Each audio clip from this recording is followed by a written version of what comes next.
Now, classical conditioning. Classical conditioning was investigated by Ivan P. Pavlov. So, he primarily interested in the physiology of digestion या physiology of digestion में interested था और इसने एक experiment करा जो experiment दो फेज में डिवाइडेड था। तो फर्स्ट फेज में क्या होता है, फर्स्ट फेज में होता है the dog was placed in the box and harnessed. ये डॉग को एक बॉक्स में रखता है और उसे बांध देता है। The dog was left in the box for some time. वो डॉग उस बॉक्स में थोड़े टाइम के लिए रहता है। This was repeated by the number of times on different days. In the mean time a simple surgery was conducted. तो ये काफी दिनों तक चला और एक टाइम ऐसा आया जहाँ पे कोई एक सिंपल सर्जरी कंडक्ट करी गई and one end of the tube was inserted in the dog jaw.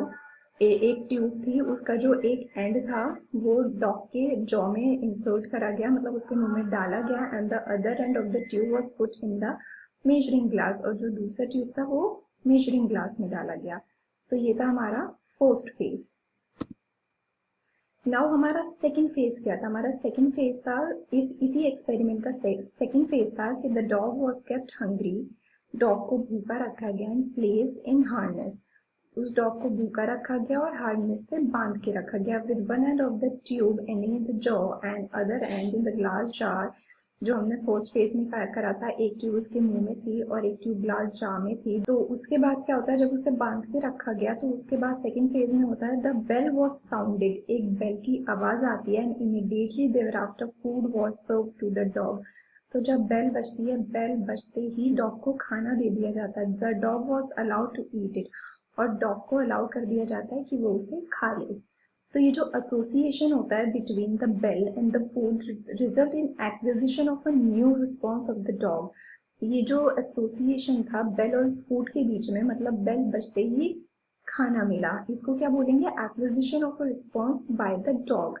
ये रिस्पॉन्स था बाय डॉग के through. For example saliva to the sound of the bell. Like अब आगे से जब भी बेल बजेगी तो डॉग के मुंह में सलाइवा आ जाएगा। सलाइवा आ जाएगा, वो सोचेगा कि मुझे वो सलाइवेट करने लगेगा। वो सोचेगा मुझे बेल की आवाज आ गई, इसका मतलब अब मुझे खाना मिलेगा। This has been termed as conditioning. तो इस चीज को हमने कंडीशनिंग बोला। Now determinants of conditioning. इसके डिटर्मिनेंट्स क्या होते हैं? इसके तीन डिटर्मिनेंट्स होते हैं। Number one is the time relation between stimuli. Number two is type of unconditioned stimuli. Number three, intensity of conditioned stimuli. So number one, time relation between stimuli. तो इसमें क्या होता है? इसमें होता है कि जो क्लासिकल कंडीशनिंग है वो प्रोसीजर होता है यार basically of four types. Procedure होता है चार तरीके का based on time relationship between the onset of continued stimulus and unconditioned stimuli के बीच का रिलेशन होता है ये। The first three, जो पहले के तीन हैं, the first three are called forward conditioning and forward conditioning procedure। जो first three हैं उनको बोलते हैं forward conditioning procedures and the fourth one is called backward conditioning procedure। इसके अंदर ये जो तीन है, इसके अंदर ये जो तीन है, इन तीनों को बोलते हैं हम फॉरवर्ड कंडीशनिंग प्रोसीजर और इसको बोलते हैं हम बैकवर्ड कंडीशनिंग प्रोसीजर। तो इसमें क्या होता है? इसमें होता है जब हमारा कंडीशन स्टिमुलस जो होता है और अनकंडीशन स्टिमुलस, हमारा कंडीशन और अनकंडीशनल स्टिमुलस एक साथ प्रेजेंट किया जाता है, they are when they present together, तो हम उसको क्या बोलते हैं? हम उसको बोलते हैं साइमल्टेनियस कंडीशनिंग। इसको हम साइमल्टेनियस कंडीशनिंग बोलते हैं। जो होता है हमारा ये first one simultaneous conditioning. Now फिर आता है हमारा डिलेड कंडीशनिंग। डिलेड कंडीशनिंग क्या होता है? द ऑनसेट ऑफ सीएस, मतलब कंडीशन स्टिमुलस का जो ऑनसेट होता है, ये क्या होता है? ये होता है precedes the onset of US, मतलब अनकंडीशनड स्टिमुलस। तो जो कंडीशन स्टिमुलस होता है वो एंड हो जाता है before the end of uncondition stimulus. Delayed में होता है हमारा कि जो हमारा कंडीशन स्टिमुलस होता है वो पहले ही एंड हो जाता है अनकंडीशन स्टिमुलस से। तो ये होता है हमारा डिलेड कंडीशनिंग। फिर आता है हमारा ट्रेस्ड कंडीशनिंग। तो ट्रेस्ड कंडीशनिंग में क्या होता है? द ऑनसेट एंड ऑफ क्या बोलते हैं इसे, conditioned stimulus proceeds the onset of unconditioned stimulus with some time gap between the two। तो ये होता है हमारा ट्रेस्ड कंडीशनिंग। नाउ हमारा बैकवर्ड कंडीशनिंग क्या होता है?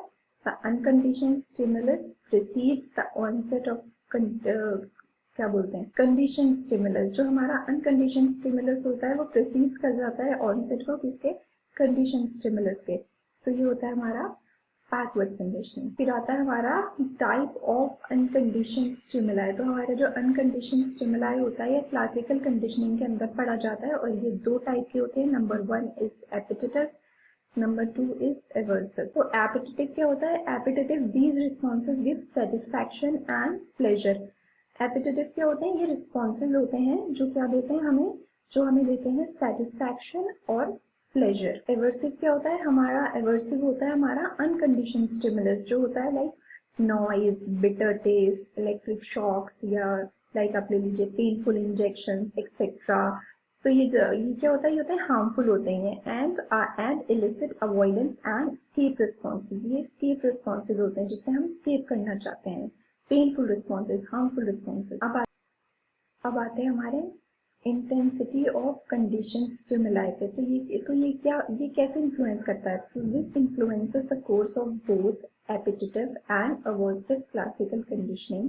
ये इन्फ्लुएंस करता है दोनों को, एपिटेटिव को भी और एवर्सिव को भी। More intense condition stimuli are more effective in acceleration and the acquisition of conditioning responses. It means, इसका मतलब होता है that the more intense the condition stimulus जितना ज्यादा इंटेंस होगा, the fewer are the number of acquisition के number उतने ही कम हो जाएंगे, एक्विजिशन ट्रेल्स के नंबर उतने ही कम हो जाएंगे नीडेड फॉर कंडीशनिंग, जो किसी भी कंडीशनिंग के लिए नीड होते हैं, जिनकी जरूरत पड़ती है। तो ये होता है हमारा इंटेंसिटी।